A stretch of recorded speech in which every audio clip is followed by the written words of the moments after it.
Este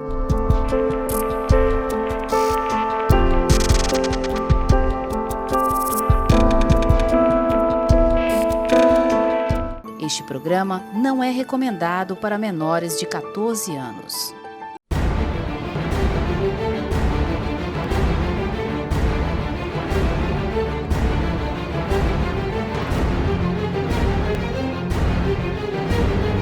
Boa noite, terça-feira. Peço mais uma vez licença para entrar na vossa casa. E como esse mês é o mês das mulheres, não é isso, Aurea? Boa noite. Ainda, né? Boa noite. O mês de março ainda é o mês das mulheres. Não poderia deixar de trazer uma mulher que faz a diferença. Ela é casada, tem 3 filhos, é empreendedora, é presidente do PSD feminino no estado de Ceará. Já foi deputada estadual com quase 200 mil votos. E, quer dizer, é uma mulher que diferencia o status da mulher brasileira na sociedade. Marca presença onde vai.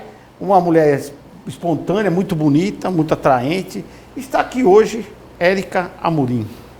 Obrigado por ter vindo, boa noite. E nós vamos explorar um pouquinho a tua vida, né? Tá bem. Como você chegou nesse estágio de deputada, enfim, vamos falar já contigo. E aí, Rebouças, como é que foi o final de semana? Foi tranquilo, Vendeu né? muito camarão lá nas dunas do camarão? Demais. Quero aqui dar boa noite aos nossos telespectadores, né? Muito obrigado por nos assistirem. E realmente finalizando o mês das mulheres, né? Mês de março.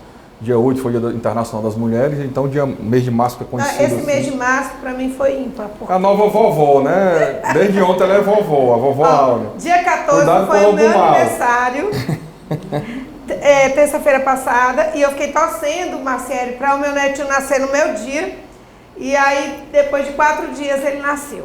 Então, o mês de março tá fantástico. Aliás, seu filho fez o maior show lá em Campina Grande, né? Foi. O Caleb estourou lá, uma Foi multidão, verdade. né? Multidão. Seu filho arrebentou lá. Arrebentou. Teve esse final de semana Foi lá em Guaiúba. Guaiúba. Aniversário de Guaiúba. Né? Parabéns a essa abraço cidade. a todos aí de Guaiúba, né? Verdade. Mas é muito bom, é muito bom. Eu acho que vocês mulheres,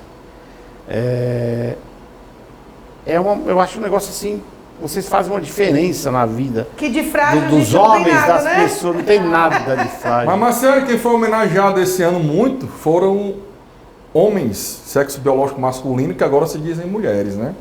Foi? Foi. Lá nos Estados Unidos, o Joe Biden entregou uma medalha de Dia das Mulheres. Não, mas aí é negócio bagunçado. A famosa né? mulher trans aí, alguns chamam de mulher de tromba. E Negócio... aí no esporte, né? Eu até falei, no esporte é covardia. Covardia no sentido essencial da palavra, no sentido etimológico da palavra, de covardia, por exemplo, numa luta livre, né? Onde um homem que se diz mulher dá uma surra numa mulher verdadeira, né? Porque agora se diz mulher. Isso se fosse, justo, não é? se fosse há 20 anos, iriam internar uma pessoa dessa, porque ela diz, não, agora eu sou mulher, me vejo mulher, e internar com algum problema psiquiátrico, né? Mas hoje não, hoje é defendido até pelo Poder Judiciário, não, mas não quero pela entrar sociedade. nessa seara, não, porque não... Mas é porque nós estamos falando de mulher. Sim, eu acho que mulher é mulher, estou falando de mulher, exatamente. Então, se eu estou falando de mulher, eu estou aqui para falar de mulher. Tá pronto. Das mulheres. Concordo plenamente. Né? Eu não gosto de produto paraguaio, não está na minha pauta hoje aqui no programa, comigo, né? Não está na minha pauta, né? Teve até a picanha trans, né? Tem, a picanha trans. Era um colchão duro que disse que era picanha, né? A picanha trans, R$31 o quilo. Só que era colchão duro. Colchão duro, mas que se sente picanha. Se sente picanha. Mas é um absurdo. Mas, Érica, muito obrigado por ter vindo aqui. O pessoal de casa, obviamente, quer saber. Você vai olhar para aquela câmera e vai contar um pouquinho da sua história. Aonde você nasceu, você é administradora de empresas, né? Sim. Se formou quando, como é que conheceu a vida política. Conta um pouquinho para nós, um pouquinho da sua história aí. Bem, primeiro agradecer, dar uma boa noite a todos, né? Dizer que é um prazer participar do programa Acerto de Contas, conversar um pouco, falar um pouco sobre a minha trajetória, né? Eu nasci aqui em Fortaleza, sou cearense de pai e mãe, né? Como se Nasceu diz. Aqui em Fortaleza mesmo, cidade? Sim, nasci em Fortaleza. Minha mãe, ela é de uma família da região do Cariri. Meu pai é dos Inhamuns. E, na verdade, minha mãe morava, ela é professora, hoje ela está aposentada, mas ela é professora do Estado. E, na época, ela morava e era diretora de uma escola lá em Parambu, que é um dos últimos municípios dos Inhamuns, já quase divisa com Piauí. Então, ela me teve aqui em Fortaleza, mas voltou, quase, era para eu ser parambuense, né? E cresci uma parte da infância lá, uma parte da infância aqui em Fortaleza. Me formei em administração, casei muito cedo, casei com 18 anos. 18 anos? Olha, novinha. Isso, casei com 18 anos. Naomi Amorim, que é meu esposo, já há 25 anos. 25 anos juntos? 25 Que bacana. anos de casados, temos 3 filhos. A maior parte da nossa vida, da minha vida assim, de trabalho, foi na empresa, né? Nós temos lá em Caucaia as nossas empresas, uma indústria de plásticos, e temos a distribuição também de alguns artigos de plástico e de utilidade doméstica. E quando a gente foi para Caucaia, a gente se instalou no município, a gente começou a perceber, né, as questões... as dificuldades. De desigualdades, né? A gente estava inserido num bairro que é um bairro muito pobre. Qual é o bairro? O Parque Potira, né? É na Grande Jurema. E a Grande Jurema é um distrito de Caucaia que é muito populoso. Sim. É pequeno em território, porque Caucaia em território é muito grande, mas a Jurema é pequena em território e tem muita gente morando lá. A minha esposa é de lá. Nasceu lá. Pois então, bem. E eu hoje me sinto filha também de Caucaia, recebi o título de cidadã caucaiense, então fui adotada, né, lá pelo município. E a gente, assim, começou a participar da vida política no município, participando das reuniões, através dos partidos. Foi nesse período que convidaram meu marido para ser candidato em 2012. E aí, ponto. O que você achou quando convidaram?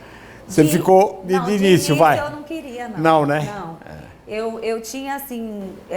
Convidaram para ser o quê, exatamente? Convidaram para ele disputar as eleições. Ele estava presidente do partido. À época, o PSL, que é o 17. E queriam que ele fosse candidato a prefeito. Assim, sem antes ser nada? Nada. Candidato a nada. Que coisa! E Naomi veio me falar, e eu fiquei assim, preocupada. Você quer arrumar problema. Eu disse, olha, nós estamos aqui, nos ajustando, trabalhando, e você vai querer inventar de se enfiar com política. Política toma muito tempo, e eu imagino que a gente assim, possa continuar nossa vida trabalhando aqui nas empresas, ajudando as pessoas quando a gente pode, mas não necessariamente dentro da política. A minha visão era de que estar lá dentro era muito complexo. E de fato né? Mas enfim, meu marido foi candidato, ele não venceu as eleições em 2012, ele ficou em 3º lugar, mas em 2014 foi candidato a deputado estadual, foi eleito, né? E foi eleito com expressiva votação no município de Caucaia. E eu comecei assim, a acompanhar meio de longe, ficava na empresa, porque a gente, né, tinha que cuidar das coisas, as crianças também. Mas passei a me interessar mais, né? Participar mais das reuniões políticas, partidárias. Fui convidada também para compor o partido. E quando foi em 2016, ele foi candidato a prefeito de novo. E aí eu fui para a campanha com ele. E foi aquele momento da gente se deparar com N, assim, realidades.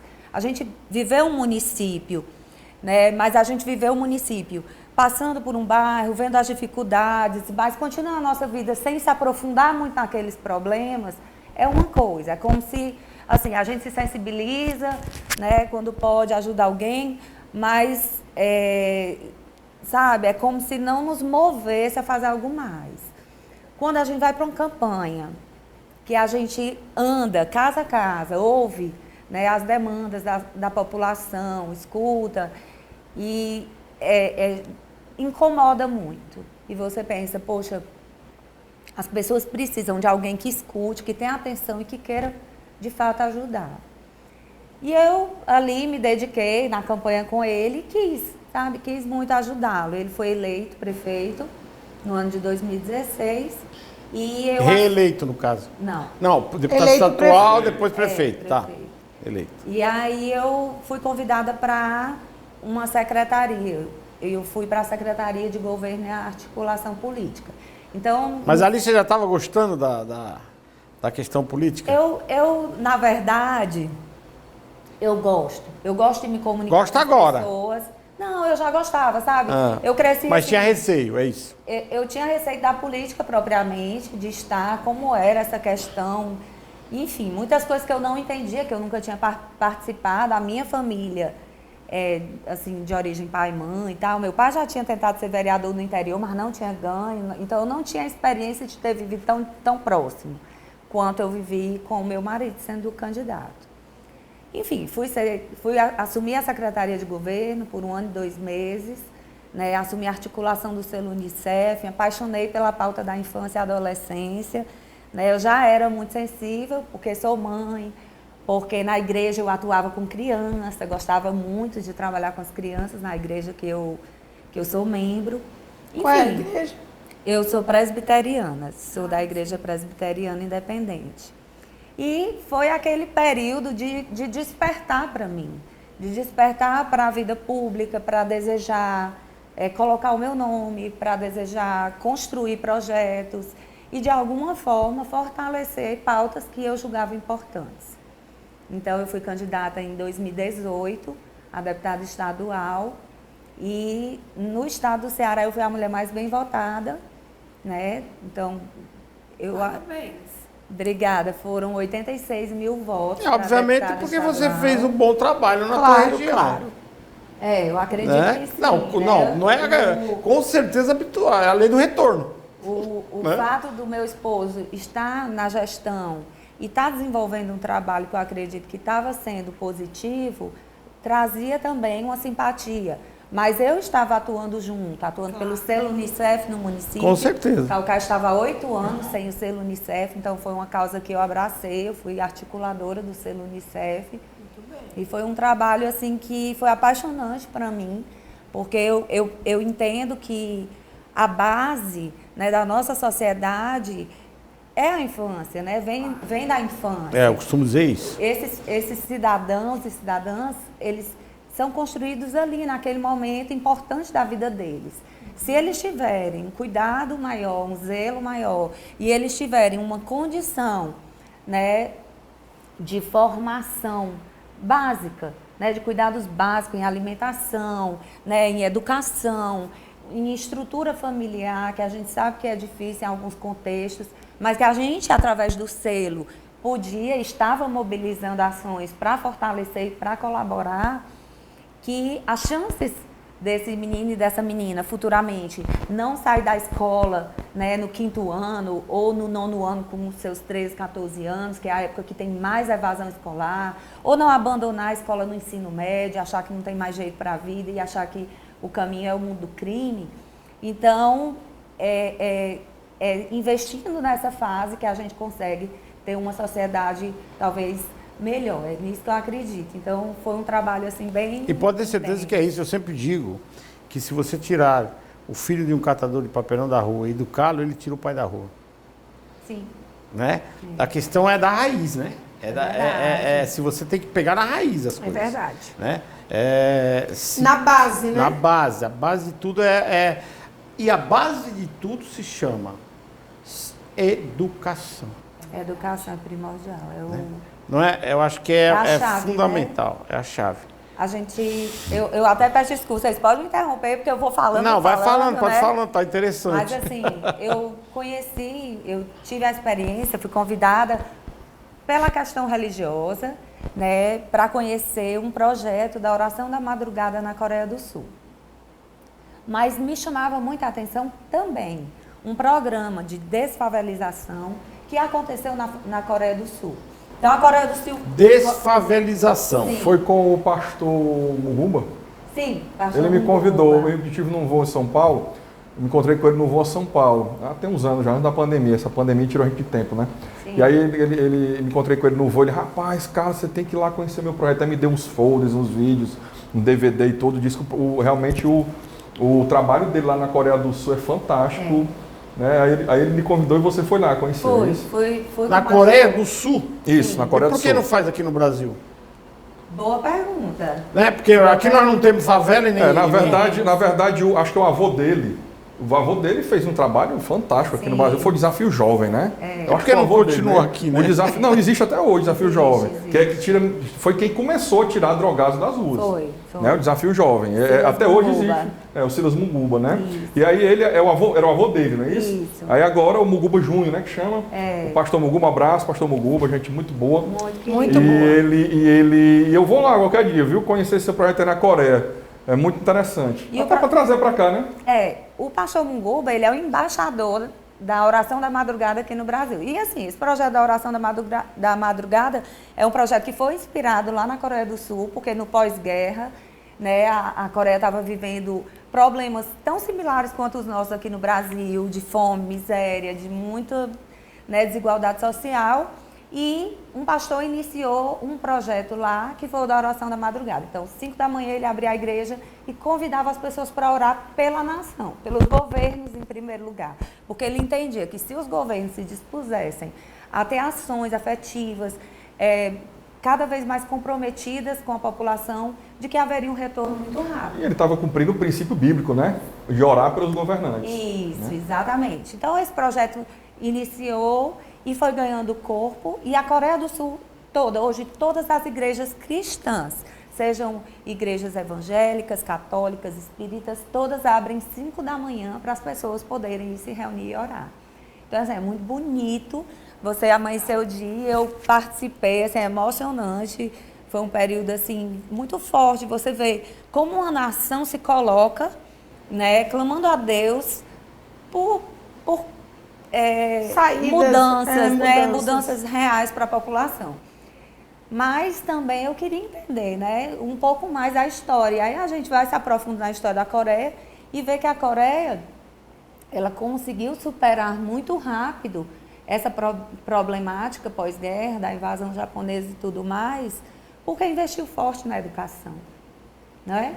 É a solução. Eles passaram a capacitar e a pagar muito bem os profissionais da educação. Extraordinário. Então, assim, foi a chave da mudança na Coreia, investiram em escolas lá, né, a cultura oriental e de muitos outros países, mundo afora, dos países, principalmente países desenvolvidos, é de investir muitas horas na educação das crianças. Então, eu defendo que a gente precisa ter todas as crianças com direito à creche, de fato. Alimentação. Então, a gente precisa universalizar a creche, né, o acesso à educação infantil, mas a gente precisa também garantir tempo integral. Por quê? Porque a gente precisa expandir essas horas. A gente sabe que no contexto... Temos que mudar o que... Érica, vê se eu me corrija. Para mim, educação é o ponto de tudo. Educação, ela traz saúde, ela diminui a marginalidade, sim, ela traz bem-estar, ela traz uma sociedade rica. Conhecimento, educação avanço, é tudo. Né? Aí, além disso, é o seguinte, precisa do tempo integral, por quê? Porque nem sempre os pais têm condições de pagar uma babá, ou de pagar alguém que cuide de forma que deve ser cuidada. Então, o Estado tem obrigação de educar essas crianças. Com certeza. Por esse motivo que eu sou a favor do controle da natalidade. Na família que não pode ter mais de um filho, não pode ter, acabou. Vamos educar, então, nós como, vamos dizer que nós Estado, né? Nós temos a função de educar esse menino, mas eu imagino o quê? Que não dá para continuar do jeito que está. Só discorda? Totalmente. Mas controle de natalidade positivo, o Estado não pode jamais. É por isso que o Brasil está caminhando para onde está. O Estado ingerindo na vida familiar. Eu concordo de conscientizar. O Marcelo, ele falou uma coisa ambígua. Ele falou educação e falou que concorda com o controle de natalidade. E o controle de natalidade que você falou, me corrija se eu estiver errado, claro, é o controle de natalidade positivo, como tem países no Oriente, sim, aonde no Ocidente, aliás, no Oriente, onde eles proíbem realmente, na China. Você só pode ter um filho. Se tiver mais de um é crime. Então, isso é um absurdo. Não, tem que ser positivo. Não pode. Então você não concorda com a educação. Não, veja bem. A educação... deixa eu terminar. É o meu ponto de vista. Veja bem, eu acho que o ser humano... é contraditório. Eu acho que o ser humano... Contraditório. O ser humano, ele tem que ser controlado, de alguma forma. Até o que é do Lula, hein? Tá? Ele tem... mas não desta forma. Eu não estou falando aqui de Lula, eu não estou falando de Bolsonaro, eu não estou falando de comunismo, eu não estou falando de nada. Você está falando de eu estou falando o seguinte, se você tem uma sociedade fragilizada intelectualmente... Ideologia comunista. Tá, se você tem uma sociedade fragilizada intelectualmente, você tem que intervir para fazer com que essa sociedade... Tem que crescer a sociedade intelectualmente. Só um minutinho. Então, você tem que crescer intelectualmente. Para você crescer e essa sociedade intelectualmente, primeiro ponto, controle de natalidade. Segundo ponto, escola em tempo integral. Terceiro ponto... Isso é comunismo. Terceiro ponto. Eu sempre falo, Érica, assim, gente, tem tantas coisas que dá para consertar com tão pouco dinheiro e só basta querer fazer, né? Que dá para melhorar em muito uma sociedade. Porque essa sociedade mais carente, eles são meio que perdidos. Você sabe disso que eu estou falando. Os pobres, né? Acabar com eu não estou falando isso. Caminha para aí. Você começa interferindo se um pobre pode ter eu não estou dizendo isso. Está me entendendo? Dois ou três. Depois você entra no plano de extermínio. Você está entendendo o que eu estou falando? Eu acredito que a gente, assim, assuntos como esse, que são polêmicos, precisam, de fato, de estudos aprofundados, de debates, né, de se ouvir, né, todas as vertentes aí que planejamento. Mas eu acredito que planejamento é depois de entender qual o caminho. A educação, com certeza. Esse é o caminho principal. A gente precisa trazer uma conscientização, mas a gente tem visto também, infelizmente, viu, Rebouças, hoje o nosso país tem uma taxa de adolescentes grávidas muito maior do que a média mundial, né? Então o Brasil, ele sofre essa lástima de ainda ter muitas adolescentes que vivenciam a gravidez muito cedo e que, infelizmente, elas engravidam novamente. Inconsequentes. Isso é estimulado pelo governo. Isso é estimulado pelo governo. Em até 2 anos. A verdade é essa. Então são meninas... Além de ser precoce, ainda tem a incidência tão próxima. Isso. Então, quando ele fala, por exemplo, de controle de natalidade, e aí eu, por exemplo, visitei aqui a escola Assis Chateaubriand, que é a maternidade escola, um trabalho muito interessante que tem, né, o ambulatório da adolescente lá. E eles têm esse trabalho há acho que quase 20 anos. E esses dados vêm, é feito em parceria com a Federal, com a universidade. E eles já sabem que existe a reincidência em até 2 anos. Quais são as medidas apontadas, por exemplo, pela direção, pela médica que acompanha esse trabalho há tanto tempo? É a orientação dessas adolescentes e a possibilidade do governo fornecer DIU. Certo? Existe DIU que pode para muitos anos. Controle da natalidade. O governo não faz isso. Nessa idade, essas meninas, elas têm uma condição de ter uma creche, por exemplo, para os seus filhos. Elas têm um planejamento agora de vida que elas precisam ter. Muitas vezes por causa desses DIUs serem fornecidos pelo governo? Não, é uma forma de controle. O que acontece, de certa forma, já é um controle. Deixa eu lhe explicar. Você sabe por que o Estado não pode... O Estado não pode ficar responsável... Deixa eu lhe explicar por quê. Você vai explicar. O Estado não pode ficar responsável por inconsequências de uma sociedade... não é sociedade. Que não tem uma formação intelectual adequada. Eu não estou dizendo aqui... Eu não estou dizendo aqui que não... Aliás, eu falei, minha esposa é lá de Caucaia, do bairro Potira, né? E veja bem, meu sogro é de lá, minha sogra, eu amo todo mundo lá, vou lá, sempre estou lá. Eu não tenho discriminação com nada. Eu vejo que há a necessidade de um controle. Por que eu vejo essa necessidade de controle? Porque hoje nós estamos vendo aí as crianças debandadas, como você está falando, as meninas ficando grávidas sem qualquer... Muitas vezes não sabem nem quem é o pai. E nós estamos vendo os jovens de 15, 16 anos aí traficando. E largado. Por quê? Não teve formação. Se você for buscar a história desses meninos aí, você vai entender. A hora você é psicóloga, você vai passar a entender. Eles foram espancados, eles foram humilhados. Vieram de um lado desestruturado. Eles foram sexualmente abusados. Eles não tinham o que comer. Então, veja bem, a sociedade, nós temos que tomar uma providência de como resolver isso. Não dá para esse pai e esta mãe desse menino que já tem esse problema, ter outro. Você não está entendendo, você não entendeu o problema, Marcelo. Você não entendeu o problema. Eu entendo perfeitamente. Então eu vou lhe explicar agora. Eu entendo perfeitamente. Existe um programa de governo antigo de superpopular a população mais carente. Por quê? Porque é massa de manobra para voto. É tudo política. Tá certo? Quantas e mas aí pessoas... tá indo para outra Tu vai deixar eu falar ou não? Tu vai deixar eu falar? Vai deixar ou não? Vou. Quantas pessoas você que está aí assistindo, nós que estamos aqui, conhecemos que teve um filho, 2 filhos, nova, e chegou para o médico na rede pública e disse, doutor, me ligue. Eu não quero mais ter filho. Eu conheço várias. Doutor, me ligue.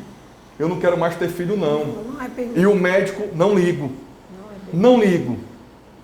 Por quê? Por que não é permitido, olha? Porque é uma questão de política pública.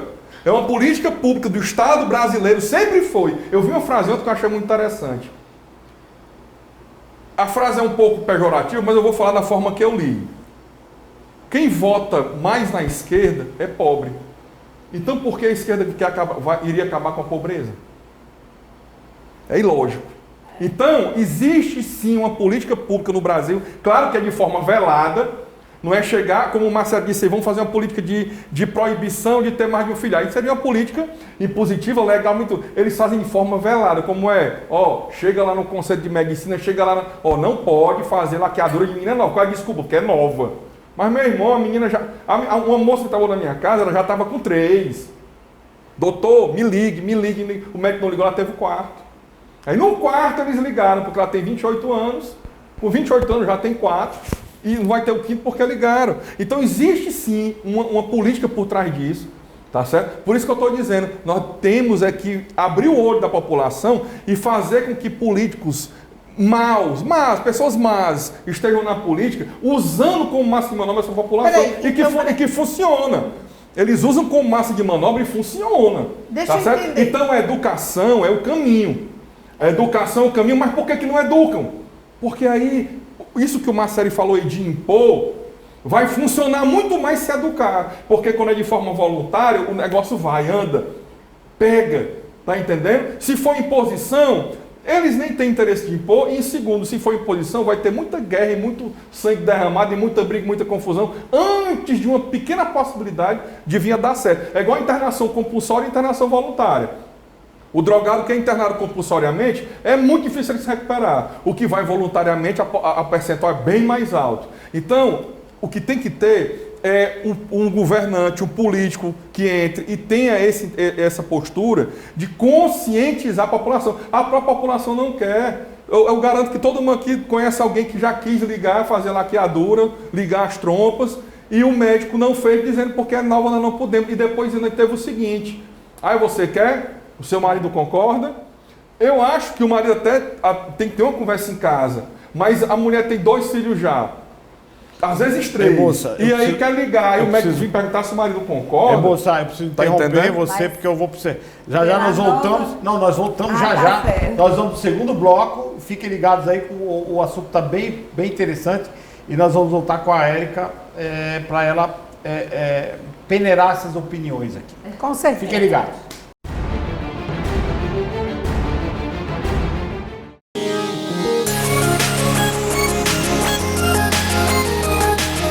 Quer passar um final de semana incrível, luxuoso e praticamente exclusivo aqui no Porto das Dunas? Então você precisa conhecer a Mansão Macieri. Gente, além de ser praticamente em frente ao Beach Park, você vai ter uma comodidade diferenciada.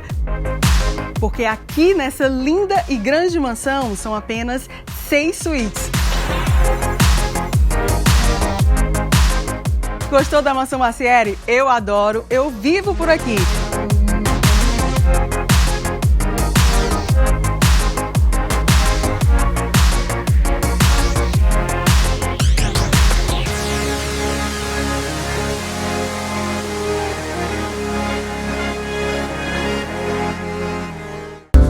Clínica Áurea Cedras. Nossas especialidades: psicologia adulto-infantil, psiquiatria adulto-infantil, psicopedagogia, nutrição, fisioterapia, massoterapia, consultas particulares e conveniadas. Avenida Dom Luiz, 500, sala 1622. Telefone 3458-1222. Clínica Áurea Cedras. Interdisciplinaridade e saúde. Não existe idade para ser feliz. Pensando nisso, há 26 anos a Fundação José Posidônio Peixoto concentra em suas ações o senso de responsabilidade social, através de atividades que promovem saúde, bem-estar, garantia dos direitos e valorização dos 192 idosos aqui assistidos. Venha você também fazer parte desta história. Fundação José Posidônio Peixoto, unindo forças para um futuro melhor. Então, voltando aqui para o segundo bloco, vocês viram que o papo está interessante. Eu já virei comunista. Ou socialista, ou até o Hitler. Nazista, marxista, eu já fui taxado de né? Sei lá como é que eu tô aqui, né, Érica? Érica, o que você acha disso tudo aqui, Érica? A sua opinião como mulher, como gestora. O interessante ouvir tua opinião, porque é o seguinte, você trouxe experiência na área, né? O selo da Unicef, né? Para quem não sabe, você explicar e vai explicar o que é o selo da Unicef. E então você realmente está enraizada nessa sociedade carente, né? Você está lá, vamos dizer assim, você é o adubo dessas pessoas, vamos dizer assim, né? É o que impulsiona para tentar educar e alimentar e ensino integral. Pelo menos foi isso que eu entendi até agora, né? Então vai lá. Então, como que é o selo mesmo? O selo Unicef é uma certificação internacional que é dada para os municípios que demonstram compromisso, né, com a infância e adolescência. O selo veio para estimular os gestores a cuidarem e a observarem metas. Quais esse selo veio para Caucaia na gestão do Naumi, foi. Quando concluiu, na verdade, o município é avaliado por 4 anos, pelo período da gestão. Certo. Então, o selo, ele traz indicadores que são prioritários. Então, é como se fosse o ISO, né? O ISO, 9 mil, 10 mil.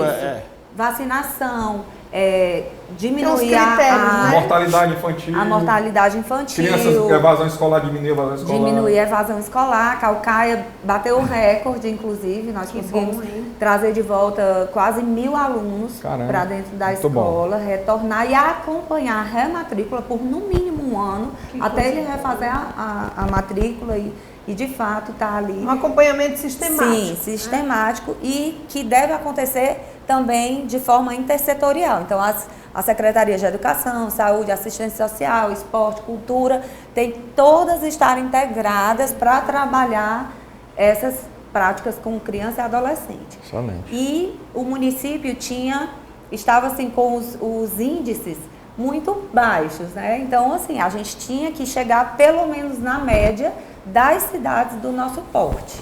Então, a cidade de Caucaia, ela tem mais de 350 mil habitantes, né? Eu não tenho dado atualizado do último censo, já temos a população estimada, mas a gente estima que tem mais de 400 mil habitantes Caucaia.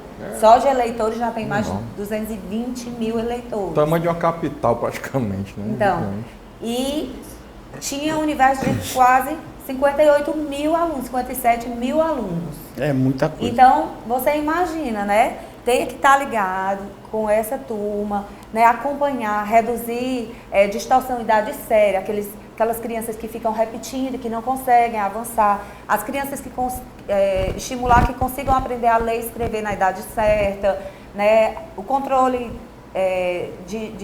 das gestantes, né? Os pré-natais das gestantes, elas terem direito de pelo menos 7 pré-natais durante a gestação. Então, Caucaia foi avançando nesses indicadores. E os dados não são dados que nós produzimos, são os dados do Ministério, são os dados que e o selo não é tão fácil de ter assim não, dona. É muita exigência, viu? É tanto que não é todo município que tem, né?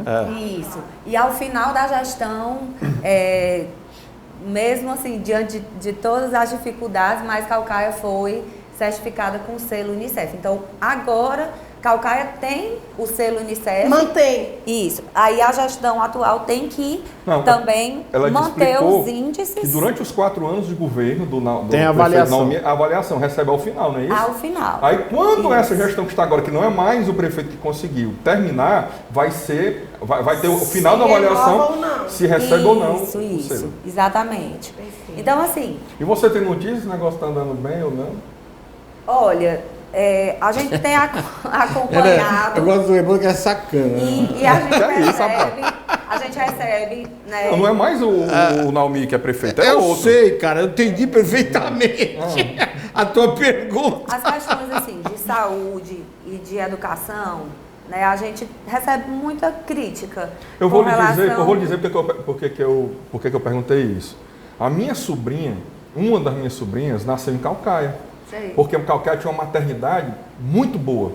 O doutor Edmilson Cunha era um dos obstetras lá, um dos obstetras que não tem mais hoje. E eu fiquei sabendo que hoje Calcaia não tem mais essa obstetrícia, não tem mais essa maternidade.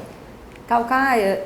Parece que não tem mais nenhum. Nem a maternidade, Calcaia tem a maternidade, porém, assim, eu não sei dizer os dados atuais de atendimento, de parto, cirurgias. Eu sei que ela ficou nós podemos dizer para você. Ela ficou sem atendimento de cirurgia, que foi uma lástima, porque é uma população muito grande, a maternidade do município. De cirurgia obstetrícia, né? O parto cesáreo, né? E, assim, esse atendimento, né, que as mulheres ficam sem saber para onde ir. Então, muitas iam para Fortaleza. Tinha que tentar pegar um comprovante de endereço com alguém para tentar ser atendido. 500 mil habitantes, meu amigo, praticamente. Não ter uma maternidade com cirurgia? É uma piada, absurdo. Né? Deixou de existir. Sabe qual é o problema, meus queridos? O que eu sempre falo. Eu sou empreendedor. Eu sei fazer negócios, business. O que você colocar na minha mão, eu desenvolvo como negócio. No entanto, eu criei várias. Maior cemitério vertical do mundo, fibra ótica no Brasil foi eu que desenvolvi. Eu sou empreendedor. Né? Gestão pública é muito mais sério do que administrar uma empresa. Você, para dirigir um município ou um estado, ou seja lá o que for, dentro de uma sociedade, você tem que realmente ter uma experiência, tem que ser do ramo, porque não é fácil. A Érica pode dizer, ela foi deputada estadual, ela acompanhou. Ficou na secretaria. Ela saiu, então, saiu não, porque ela está lá ainda, está lá em Calcaia, num bairro que... evoluiu muito pouco. Precisa evoluir muito ainda para ficar, mais ou menos. É uma outra realidade. Então, só consegue administrar uma coisa dessa quem está lá dentro, quem entende. Porque não é brincadeira. É verdade. Tem que ter uma boa equipe, tem que ter muita vontade. Muita vontade. Amor por aquilo. Foco, né? Não é só meter a caneta, canetada. Na gestão do Naumi, ele recebeu o município quebrado, sem caixa e tendo que resolver inúmeros problemas. Todas as escolas por fazer reforma, a maternidade quase fechada, o hospital, assim, o Ministério Público batendo todo dia que precisava de reforma. Enfim, eram inúmeros problemas e você tinha que ter dinheiro para resolver. E Naumi foi em busca de projeto, de aprovar esses projetos para conseguir. Naumi conseguiu, foi o primeiro município do Ceará, para além da capital, a conseguir um financiamento com um banco de desenvolvimento, Banco CAF, um banco de fomento, ou seja, ele dá a oportunidade do município, avalia, claro, se o município tem capacidade de pagamento, mas tem a chancela também da União, mas ele concede a juros baixos, com prazo, um financiamento para se investir em infraestrutura, mobilidade urbana. Na sociedade, o banco é para isso. Sim, que as grandes obras, né, que foram feitas pelo governo do estado, no estado do Ceará, e inclusive em Fortaleza, foram através desses bancos de desenvolvimento. E Calcaia conquistou esse recurso. Então, não iniciou esse programa, mas ficou recurso em caixa. Ficou recurso em caixa do antigo Fundef para a reforma de todas as escolas. Nós semana passada tivemos aí uma triste notícia de uma escola que caiu o teto. Que é isso? O teto da escola caiu. Para você ver feriu que para você ver que isso aí descaso total. É o descaso total. É isso aí e outra coisa. Feriu criança. É um absurdo. O Ministério Público está olhando isso, que o Ministério Público está olhando, e outra coisa, eu tenho certeza que esse tipo de tragédia, isso é uma tragédia, cair o teto da escola em cima das crianças é um absurdo. Tem que punir o gestor. Claro. Porque a responsabilidade não é do secretário, ninguém. Quem colocou o secretário lá foi o gestor. Também. É do secretário também. Não, mas quem também colocou lá foi o secretário foi o gestor. Então, é aquilo que eu sempre digo nos meus negócios. Eu já tive empresas com 1.800 funcionários. Eu digo aqui, se acontecer alguma coisa aqui dentro, o culpado sou eu. Mais ninguém. Não, mas existe uma responsabilidade do secretário. Porque eu sempre falo assim, cara, você tem que estar atento a tudo e a todos. A gente estava falando do selo Unicef, entrou nessa questão, né, de saúde, que envolve também, de educação. E assim, uma coisa é fato, as crianças precisam, né, desse ambiente. As crianças, a maior parte das crianças carentes, elas têm a principal refeição na escola.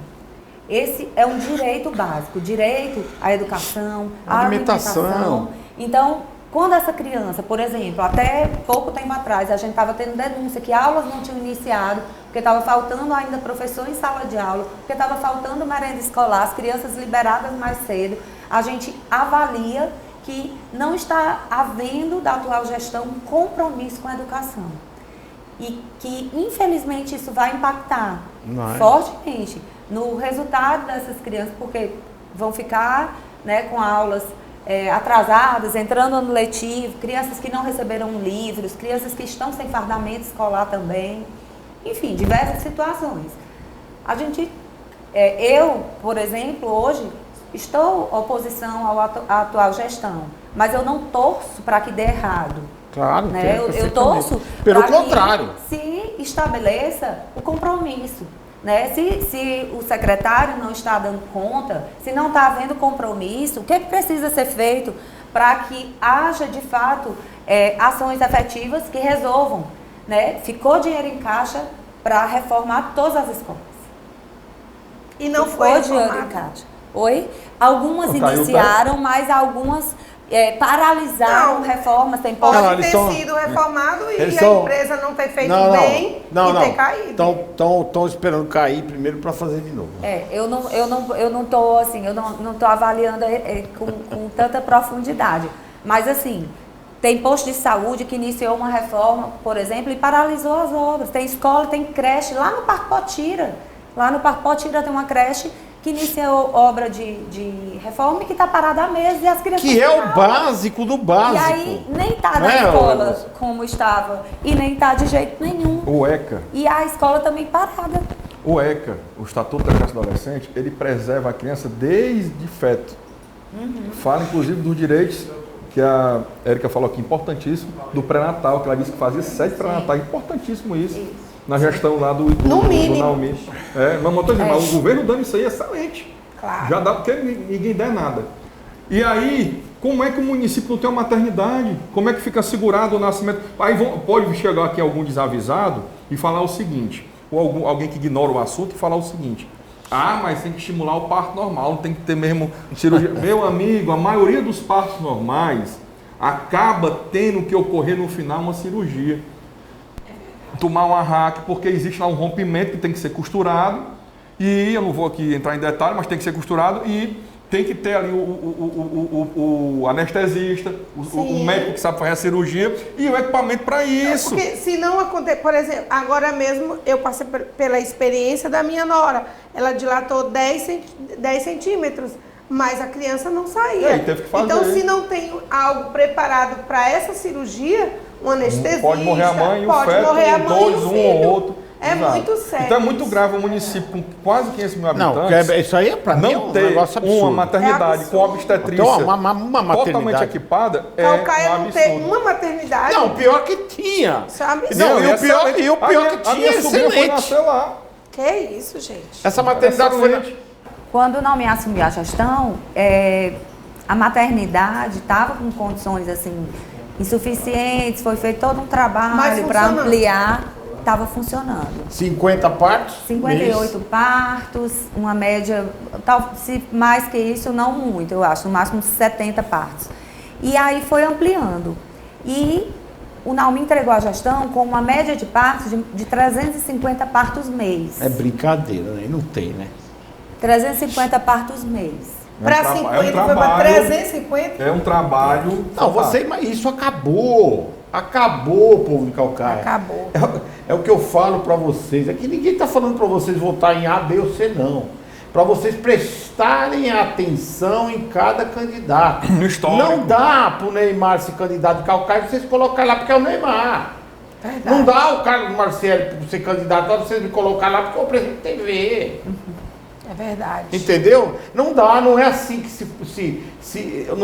que se avalia, né? Não é assim que se avalia, vocês têm que parar. Pensa, deixa eu ver. O que esse cidadão fez aqui? O que ele fez ali? Qual é o outro candidato? O que ele fez para o município? Infelizmente ele fez? É uma luta na política. Tem que ser analisado. Aí vocês trocam o voto de vocês por milheiro de telha, né? O que acontece é isso, não tem saúde. É o efeito manada, o oba-oba. É oba-oba. Não tem saúde, não tem educação. Não vai... Ó, Caucaia, que se diga de passagem, Caucaia está passando por uma tragédia, por um tsunami que não tem vento nem onda, mas está acontecendo. Como eu já falei aqui, Caucaia já foi conhecida internacionalmente pelas suas belas praias, pelo turismo. Hoje Caucaia é conhecida internacionalmente pela violência. Como é que pode vocês aí ter uma maternidade com 350 partos mensais? Não ter nada mais, fechou. E em 3 anos você não tem mais nada. Vocês precisam pensar nisso. Vocês têm um cara que vai chorar em frente à TV. Pronto, o Rebouças falou aqui que em vez de ser conhecida, ter destaque como sendo uma cidade turística, das belas praias, né, como Cumbuco, famosa no mundo inteiro. Barracas de praia. Exatamente. Aí, de repente, os próprios turistas terem medo de se dirigirem a Caucaia pelo índice de violência está altíssimo. Isso é muito sério. Tu tá entendendo?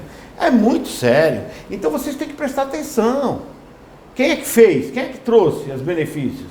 Eu não estou dizendo que tem que ser a Érica, ou o Naumir, ou o Zé Gerardo, ou sei lá quem. Eu estou dizendo que tem que analisar. É verdade. Tem que analisar o que cada um fez. Porque é o seguinte, eu particularmente, Carlos Marcielli, se me der um município de Nova York para me ser prefeito, eu não quero. Porque é um pepino, eu sei o que é administrar negócio. É um pepino, eu sempre falo, eu só administro aquilo que eu posso manter perto e que eu entendo. Fora isso aí não dá. Uma administração pública é um negócio tão maluco. É complexo, tão louco, problema. Mas a hora você não tem noção. O prefeito sai, mas aí ficam vindo as... Marciele, só para a pessoa entender como é complexo, nós falamos aqui de educação, falamos aqui de saúde, eu vou falar agora do outro, que é segurança.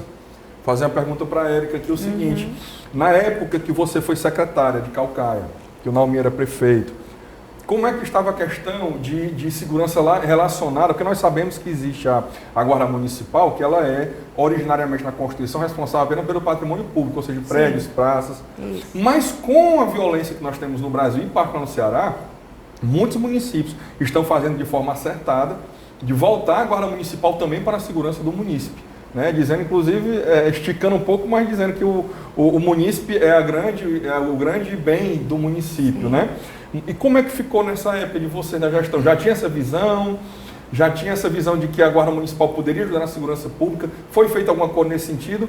Ou se não, e hoje, como é que está? Você sabe dizer? Não me iniciou, na verdade, um olhar, vamos dizer assim, para algumas autarquias, né, do município, para alguns segmentos ali de serviço do município, e a Guarda Municipal, ela já estava instituída no município, né, há muitos anos, mas não tinha, por exemplo, uma sede ainda, não estava estruturada em alguns benefícios, né, em algumas lutas da classe também.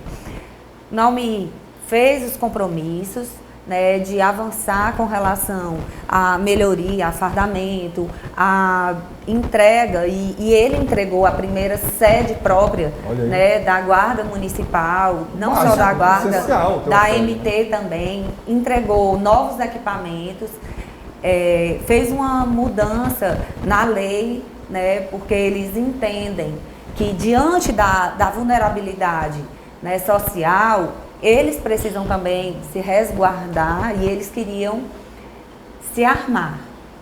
Então foi assim, houve um treinamento. Isso encaixa, né? O município acima de 50 mil habitantes, tem um treinamento, mas era uma demanda antiga deles. Muito mas não importante foi, eu não recordo agora com certeza, porque eu já tinha ido para o parlamento, se eles chegaram ainda se foi efetivado na gestão do Naumi. Mas era uma demanda da guarda. Mas houve capacitação, houve melhoria com relação às condições mesmo como servidores e também com relação aos equipamentos, né?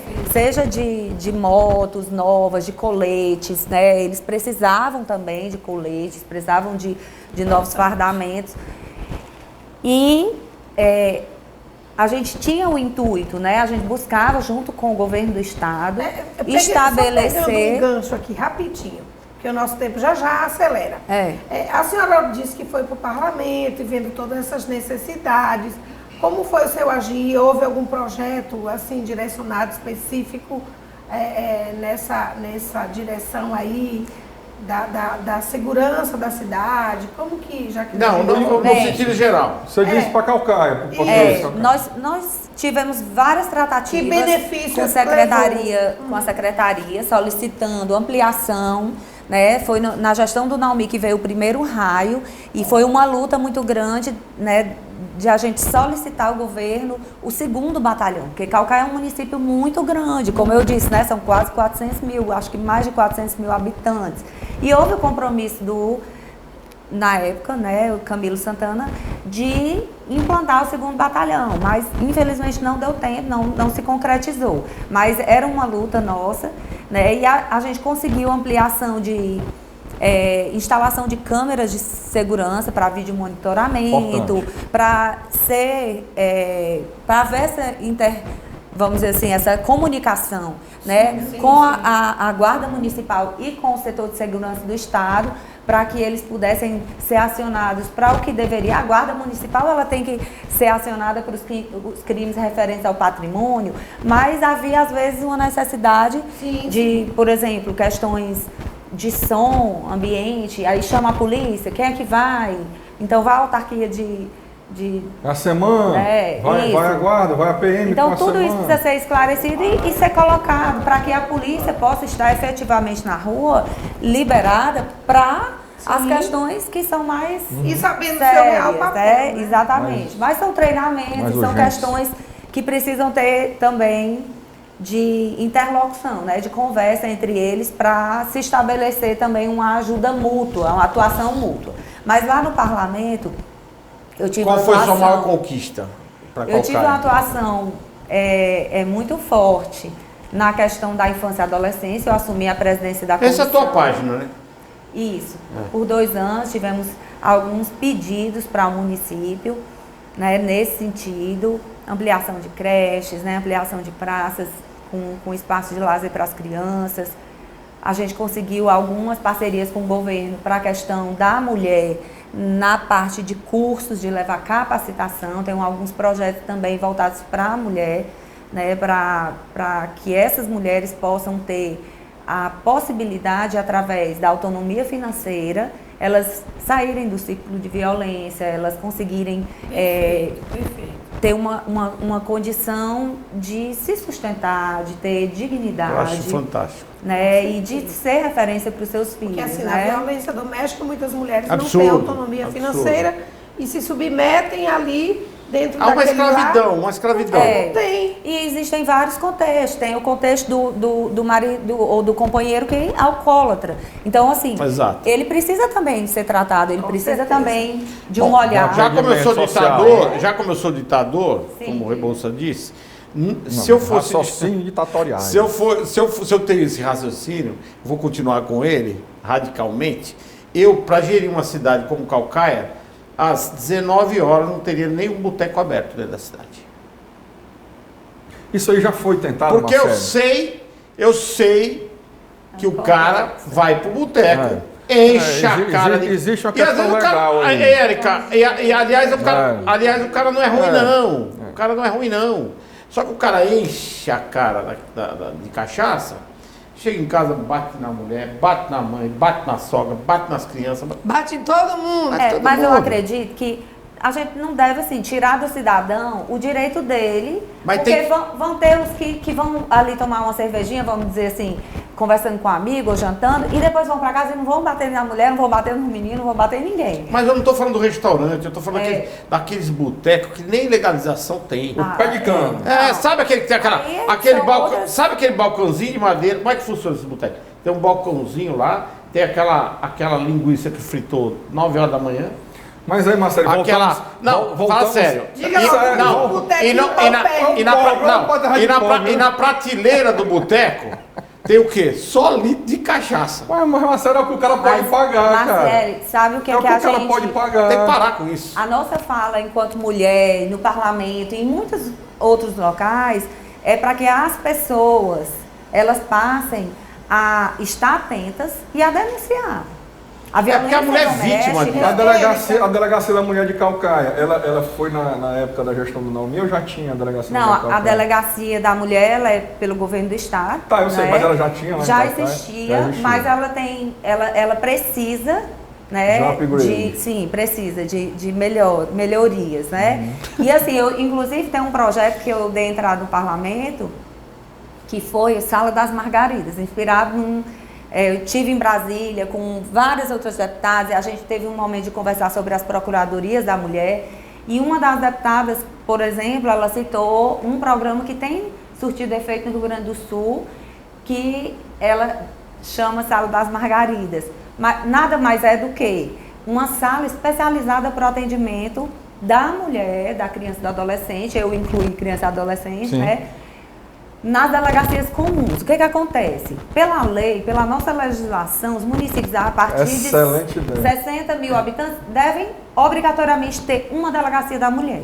Nós temos 10 delegacias da mulher no estado do Ceará. Tínhamos até pouco tempo atrás. Eu estou desatualizada, me perdoem porque eu não sei o número atual, se foram instituídas mais algumas.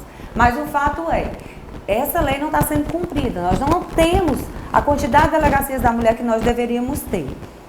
E eu sei que isso onera, tem centralizada no local só. Sim. No Fortaleza, a Casa da Mulher Brasileira, você tem que ir para lá de qualquer jeito. As delegacias da mulher que existem, elas só atendem nos dias da semana, elas não atendem em regime de plantão, nem finais de semana, feriado. E é justamente onde acontecem mais justamente os problemas. Tem mais crimes, que tem mais... O problema da cachaça, que eu estou falando. Também. Então, o programa Sala das Margaridas vem como uma ideia do governo ter, num custo menor, nesses municípios, uma sala especializada para o atendimento dessas mulheres. Tem que ter, não custa nada fazer distribuir isso. No município. Com a equipe qualificada. E não custa nada fazer isso. É só se organizar. Custa. Agora tem que ser feito. Muito pouco. Vai gastar o mesmo. O custo-benefício compensa. O cidadão que tem que sair de um bairro super distante, uma mulher, né? Cidadão no caso aí, ou o cidadão que vai se defender, tem muita também denúncia falsa também. E o cara tem que ir para a delegacia da mulher, a Casa da Mulher Brasileira, que é no mesmo lugar, e é longe. E aí, essa ideia é fantástica. Muitas não vão, muitas deixam de denunciar. E estudos, por exemplo, Ministério Público do Estado de São Paulo, 90% das mulheres vítimas de feminicídio, elas não tinham medida protetiva. Bom. Ou seja, a gente precisa avançar muito nesse aspecto de proteção, né, de incentivar as pessoas a denunciarem. Existe uma falhazinha na minha protetiva. E de educar também, de trazer essa educação que não dá o peixe, mas dá a vara, que ensina a pescar, que essa mulher possa ter essa autonomia financeira, que ela possa olhar para ela com valor. E isso é transferido para a família, para os seus filhos, e isso faz muita diferença. Bom, né? Gente, acabou. Que já pena, né? Ó, 15 segundos, hora, porque já está estourado. 15 segundos. Gente, eu agradeço a todos vocês pela grande audiência. O assunto aqui está maravilhoso, mas a gente tem que se despedir. Para você contactar comigo é @AureaCedrais. Lá no meu Instagram tem a bio que te dá acesso também à Clínica Áurea Cedrais. Obrigada. Rebouças, 15 segundos. Carlos Rebouças, em qualquer rede social você me encontra. É o menino da internet. E Calcaia, Fica ligado nessa mulher aqui. Olha só. Tem conteúdo, viu? Tem Érica, coisa boa suas para fazer. considerações pro público em casa. Bom, agradecer a Áurea Rebouças, Marciele, e agradecer a todos vocês, dizer que foi um prazer, né? Eu continuo com o meu Instagram, Érica Amorim CE, e eu acredito que aonde a gente estiver, a gente é cidadão, a gente faz política todo dia, e a gente precisa ter responsabilidade com o meio ambiente, com as pessoas. A sua voz como política está restrita à mulher ou adolescente, à criança? Acabou, Áurea. Érica, muito obrigado pela sua estada aqui no nosso programa, aceitar o nosso convite.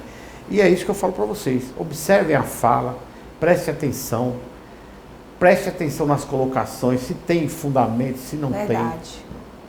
E nós recebemos uma mulher aqui que realmente faz a diferença. Por isso que eu falei para o Calcaia ficar ligado. E vocês observem o seguinte, ela insistiu muito em uma questão que é o adolescente, a educação, a mulher. Saúde. E vocês precisam disso. Então pensem, observem e analisem. As eleições estão aí, daqui a um ano. Verdade. Observe, fiquem ligados de terças e sexta às 20h30, às 8h30 da noite e domingo reprise às 21 horas. Fiquem ligados, até sexta-feira.